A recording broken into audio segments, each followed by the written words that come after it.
Mr. Dellinger, I would like to address my first question to you. In 2006, and you were here, I believe, when the administrator was testifying, only 7% of companies participating in the 8A got work as a result of their being in the program.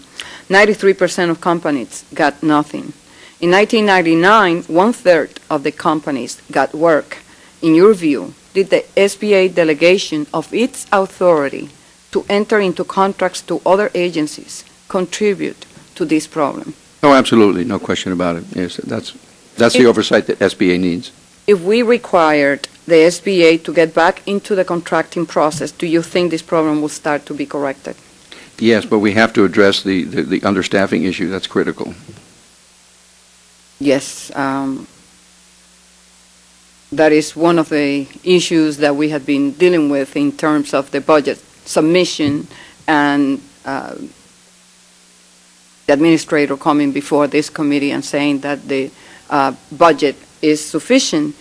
When we saw what happened in Katrina, the response of the federal government, particularly SBA with the disaster relief program, we saw what it means to have a budget that is totally inefficient. May I just say that the main thing I think SBA needs to do is to make sure that companies coming into the portfolio, into the program, have an opportunity to secure the smaller contracts that the federal agencies tend to award to other more experienced firms. Mr. Dellinger, I am sure you heard my exchange with Administrator Preston regarding the need to raise the 8A personal net worth limitation. The SBA is opposed to raising this limitation to $750,000 at program entry.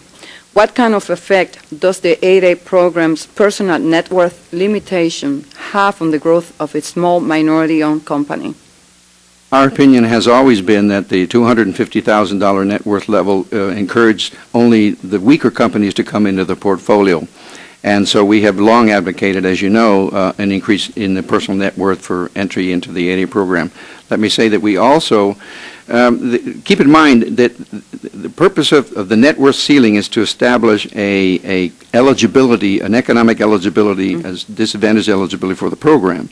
We don't think that that should be applied during the program. So we think that the net worth ceiling should be eliminated for participation. We want companies to become as strong as they can. Owners have to rely on their own personal bankability, their own personal net worths in order to finance the growth and development of their companies. So how do you respond to the concern that a large percentage of the population has a net worth below these limitations?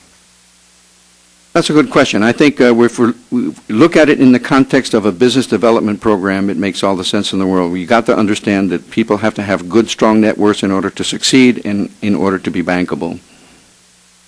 Thank you. Mr. Sharp, in the legislation the committee is considering, we have included a provision to require the SBA to carry out its obligation under Executive Order 13360. In your view, when the SBA complies with these requirements, will this increase the likelihood that service-disabled veterans will be more successful in winning contracts? Yes, I do. And that's been our big issue with the SBA. We want to see them more proactive. We want to see them more active as far as monitoring agencies' compliance. And I think by doing that, all veterans will be better off. Thank you. Ms. Dorfman, should the committee intervene now to ensure that the Women's Procurement Program is implemented? I would say yes, because after today, hearing that it's going to be delayed at least 3 more months and knowing what that entails after the fact, we need some sort of assistance.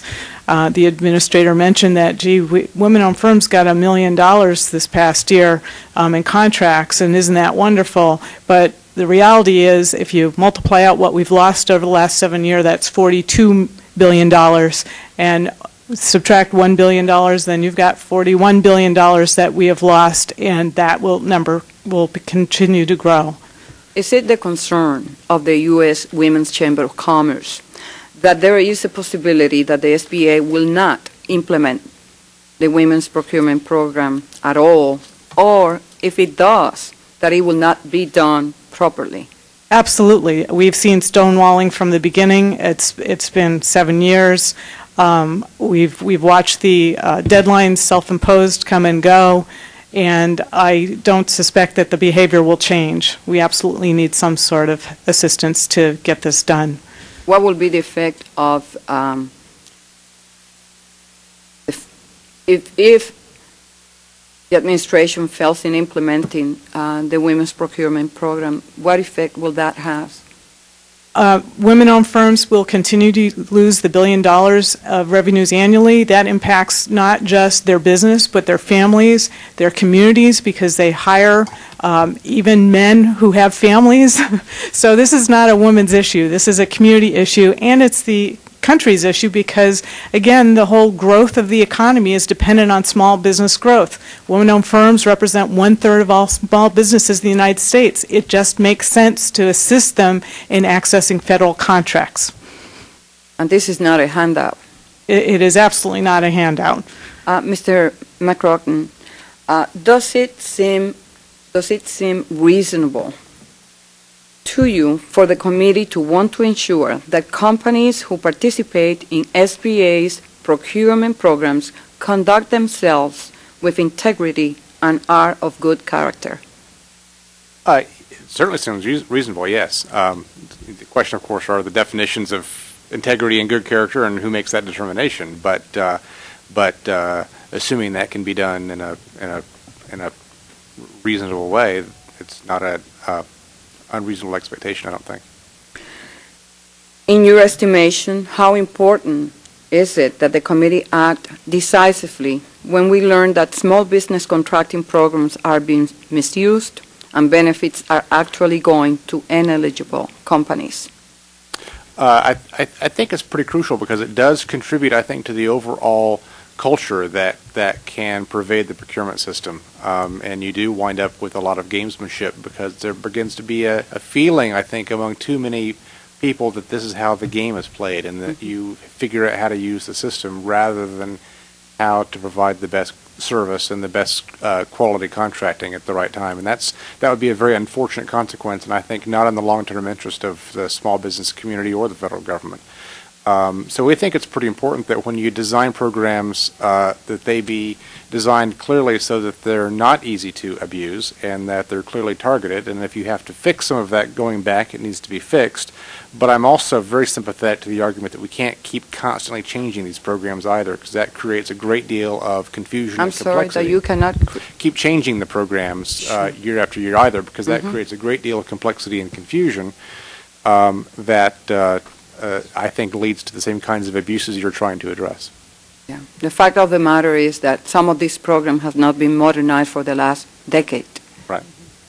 Ms. Stiles, in your testimony, you have suggested severe and tangible penalties for fraud. The problem with this is, before you can get to the penalties, you have to catch someone. The SBA's Inspector General has reported that 80% of HUB-zone companies aren't eligible 3 years after they have been approved. What is your proposal for how we catch these people?